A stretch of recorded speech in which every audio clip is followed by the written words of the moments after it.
We have already discussed interference effects for mechanical waves and sound waves, and we have seen that when two waves overlap in space, you can use the principle of superposition, and you can have constructive or destructive interference.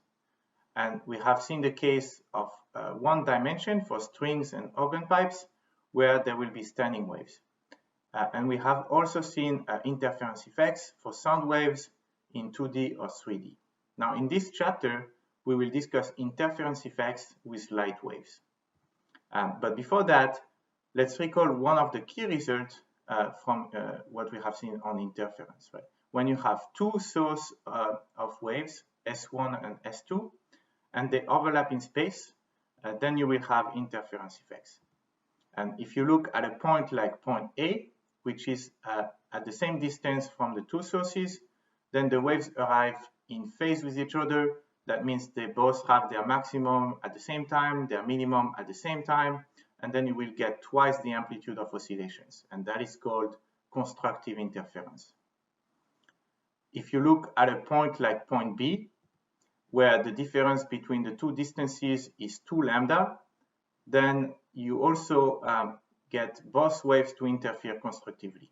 Right? This is because by shifting the waves by 1 lambda or 2 lambda or 3 lambda, then the waves will have their maximum or minimum at the same time and produce constructive interference. But if you look at a point like point C, where the difference between the two distances is 2.5 lambda, then you get this extra half lambda that will shift the maximum of one wave to overlap with the minimum from the other wave. So the two waves will end up canceling each other, and this is called destructive interference. So in summary, when the path difference is m lambda, where m is an integer, we have constructive interference.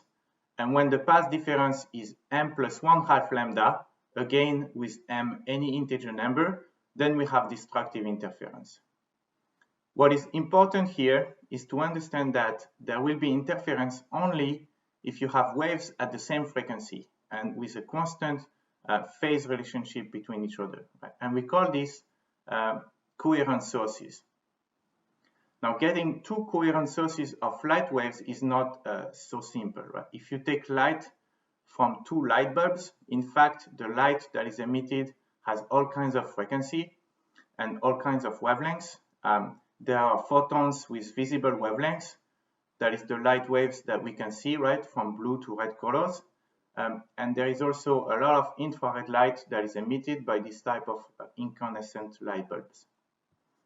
In fact, there is a continuous distribution of wavelengths, so this kind of source of light is not monochromatic. The same is true for a flame from a candle. The light is emitted by many atoms or molecules. The emissions are not synchronized and not in phase with each other, and so that kind of light source is not monochromatic and not coherent. For an example of monochromatic light, that means light of a single color, then you can take a laser. Right? For example, the helium neon laser emits light of a single frequency. That frequency is in the red color at 632.8 nanometers, and all the light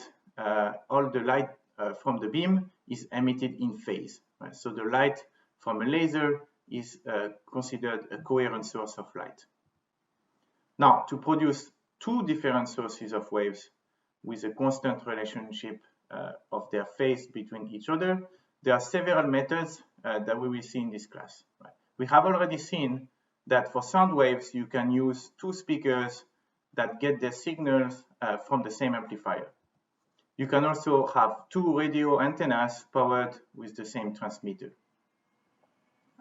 And the example that we will see in this chapter is when you have one source of monochromatic light that is split into two sources by using a plate with two slits in it.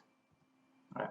Another example we will see in this chapter is the light that is reflected from a thin film. Right. In this case, the reflection of the light on the top surface and on the bottom surface of the film creates two sources. If the thickness of the film is smaller than the coherent length of the light, then we can consider the two reflected waves to be coherent.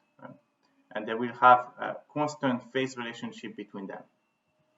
Typically, for sunlight, the film has to be less than 0.6 micrometer thick. And for incandescent light, the film has to be less than 1.2 micrometer thick. And finally, another way you can create two beams that are coherent with each other is to use a beam splitter. Right? This is a plate that can partially reflect light and partially transmit light. So the two beams, the one that is transmitted and the one that is reflected are coherent with each other. Those are sort of all the examples we will see in this chapter.